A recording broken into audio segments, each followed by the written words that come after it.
Bonjour, je fais cette vidéo aujourd'hui parce que j'ai une personne qui m'avait laissé un commentaire pour dire que sa maman était diagnostiquée Alzheimer et qu'en fait elle se sentait perdue, qu'elle avait l'impression qu'elle pouvait que l'accompagner. Je dirais qu'aujourd'hui que l'accompagner c'est déjà un gros boulot parce que accompagner, ça veut dire quoi? Ben pour moi, accompagner, c'est déjà répondre aux besoins premiers, donc besoin de manger, de boire, d'aller aux toilettes. C'est des choses à un moment donné qu'ils n'arrivent plus à voir, à faire.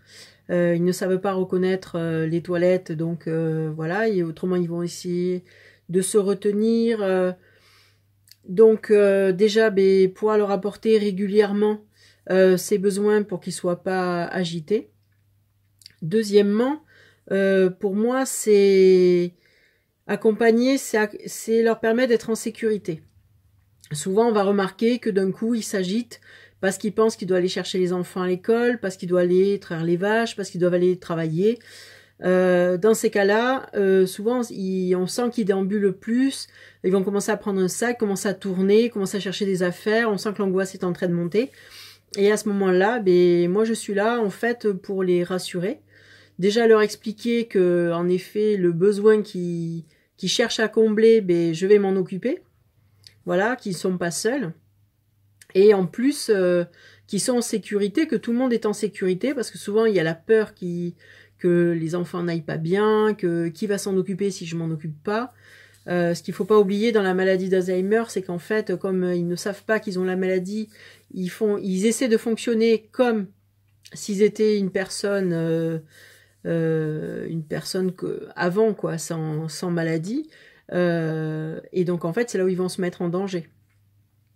Donc déjà je réponds à leurs besoins premiers, je les rassure, je les mets en sécurité comme quoi je vais m'en occuper, que tout va bien, qu'il n'y a pas de souci. Et après je vais faire attention à ce que la déambulation ne soit pas trop importante pour qu'ils n'aillent pas jusqu'à l'épuisement. Donc c'est là où en fait je vais essayer de proposer des activités. Laisser déambuler, oui, du moment que c'est quelque chose qui est tout à fait correct et ne les mette pas en danger. Mais par contre, à un moment donné, quand on sent qu'ils commencent à marcher depuis trop longtemps, qu'ils commencent à avoir des sueurs, enfin, vous voyez,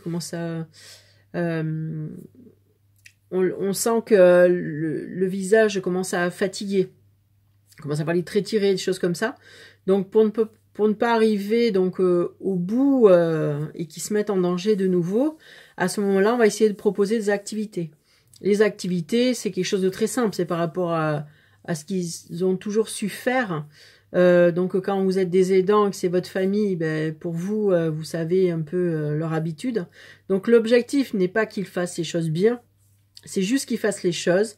Parce que c'est comme nous, quand par exemple on n'a pas envie de penser à quelque chose, qu'est-ce qu'on fait de suite? Eh bien vite, on va aller travailler, on va aller s'occuper de tâches ménagères, de choses comme ça, où on va sortir, on va aller boire un café chez quelqu'un parce qu'on n'a pas envie de s'occuper, on a une pensée qui nous dérange, donc obligatoirement, naturellement, on va aller faire une activité.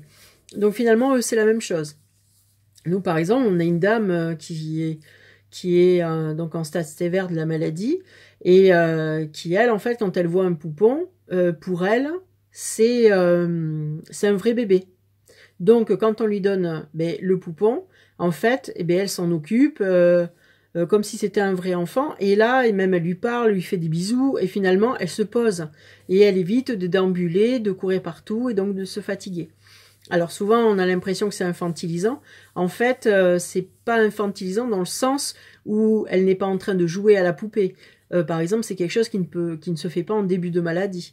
Là, on va plutôt proposer, par exemple, à une dame qui était mère au foyer, de plier des serviettes, de ranger des choses, de mettre d'un bac à l'autre. Vous voyez, on va lui donner à éplucher des légumes, parce que des fois, ils savent le faire pendant très longtemps. Ils ne sauront plus couper, par exemple, la pomme de terre, mais ils sauront l'éplucher. Donc, on va lui donner finalement des choses qui peuvent l'occuper. Voilà. Après, je pense dans l'accompagnement, déjà, quand on a fait tout ça, malheureusement, on ne peut pas éviter la maladie.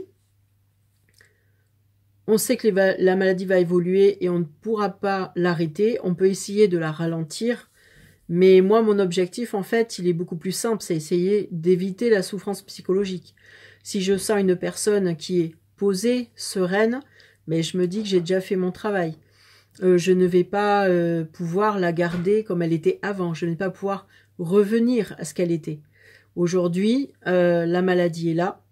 Et donc, je suis obligée de l'accepter. Parce qu'évidemment, on a toujours en soi envie de sauver les gens. Mais voilà, dû à notre métier. Mais malheureusement, on ne peut pas. Et c'est encore plus difficile quand vous êtes aidant et que vous vivez 24 heures sur 24 avec la personne. Donc l'objectif, il doit être malheureusement réaliste par rapport à leurs capacités et par rapport à vos capacités à vous. Et je vais faire une autre vidéo là-dessus parce que c'est intéressant de pouvoir accepter la maladie, parce que ça va vous permettre de vous dégager d'une pression qui va être énorme, c'est-à-dire d'essayer d'atteindre quelque chose qui n'est pas atteignable, voilà. Mais je vais faire une vidéo plutôt là-dessus, comme ça, ce sera plus clair, plus posé, plus concret. Voilà, en tout cas, ce que je pouvais vous dire aujourd'hui, en effet, par rapport à la maladie d'Alzheimer, on ne peut qu'accompagner de la personne, on ne peut pas la guérir. Donc, en effet, on va essayer de pallier à ses besoins. Sur ce, je vous souhaite bon courage, je pense bien à vous, et bonne continuation. Au revoir.